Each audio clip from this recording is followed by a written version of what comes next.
Hey, Tech Like Ninjas here. Hope you're having a good day today. So today we're looking at how to make a backup of a WordPress website in Hostinger. So from the Hostinger website, you're going to log into your account.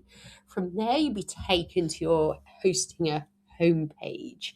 Then you're going to look over to the left-hand side and click on websites or websites. So then you're going to locate the website you want to make a backup of.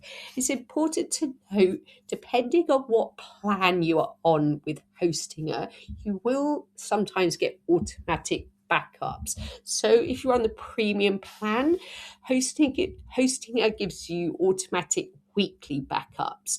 In the higher plans, you get automatic daily backups. But if you want to make a backup before you're making a change to your website or something, this is how you do it. So find the website that you want to make a backup of. Then we're going to click on to the dashboard button. From there, we are going to look over onto the left-hand side and scroll down to where it says Files. And then I can see a tab that says Backup. So I'm going to click on that and you'll be taken to a website backup page.